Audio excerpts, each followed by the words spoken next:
لمنځ را زده کړه. بسم الله الرحمن الرحیم. الحمد لله والصلاة والسلام على رسول الله، اما بعد. درنو او قدرمنو اوریدونکو، په تېره خپرونه کې مو د لمانځه احکام، فرضونه، سنتونه او واجبات وپېژندل. نن به د لمانځه ډولونه وپېژنو چې شریعت موږ ته کوم قسم لمنځونه ښودلي دي. لومړی فرض لمنځونه 5 وخته. دا هغه لمنځونه دي چې کول یې فرض عین دي، که څوک یې پرېږدي سخت ګناهګار او سزاوار دی. 5 وخته لمنځونه: صبح، فجر یعنی د سهار لمونځ 2 رکعاته فرض، ظهر یعنی د ماپښین لمونځ 4 رکعاته فرض، عصر مازدیګر 4 رکعاته فرض، مغرب ماښام 3 رکعاته فرض، عشاء ماخوستن 4 رکعاته فرض.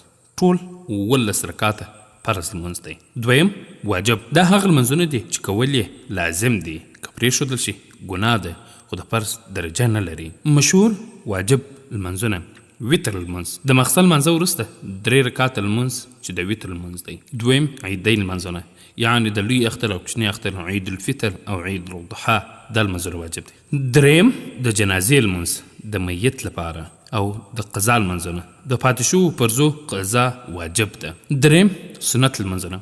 سنت لمونځونه 2 ډوله دي، یو سنت مؤکده، یو تاکید شوي سنت. دا هغه سنتونه دي چې رسول الله صلی الله علیه وسلم به همیشه ادا کول، لکه د سهار لمانځه څخه مخکې 2 رکعاته، د ماپښین لمانځه څخه مخکې 4 او وروسته 2 رکعاته، د ماښام د لمانځه وروسته 2 رکعاته، د ماخوستن تر لمانځه وروسته 2 رکعاته. دویم سنت غیر مؤکده. دا هغه لمانځونه دي چې کله کله به رسول الله صلی الله علیه وسلم ادا کول. د مازدیګر لمانځه مخکې 4 رکعاته، د ماښام تر لمانځه مخکې 2 رکعاته او د ماخوستن تر لمانځه مخکې 4 رکعاته. څلورم نفل لمانځونه، نفلي عبادات. دا لمانځونه نه فرض دی نه واجب، خو ثواب ډیر لري او د انسان روح ته آرام ورکوي. مشهور نفلي لمانځونه: تحیة المسجد، یعنی د جومات د درناوي لپاره چې کله جومات ته ننوتې لمونځ کول. دویم اشراق، د لمر له راختو وروسته لمونځ کول. دریم ساشت، د سهار وختي لمونځ. څلورم تهجد، د شپې لمونځ. پنځم صلات التوبه،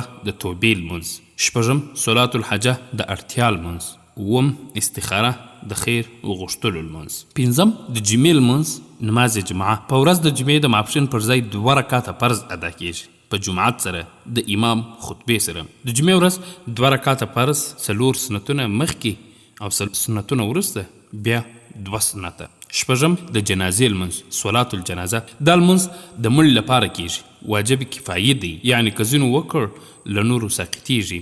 دا لمونځ رکوع او سجده نه لري، یوازې تکبیرونه، دعا او سلام دی. اووم د مسافر لمونځ، قصر نماز. مسافر ته په 4 رکعاتي لمونځو کې 2 رکعاته ادا کول فرض دي، لکه د ماپښین، مازدیګر، ماخوستن لمونځونه په 2 رکعاته ادا کوي.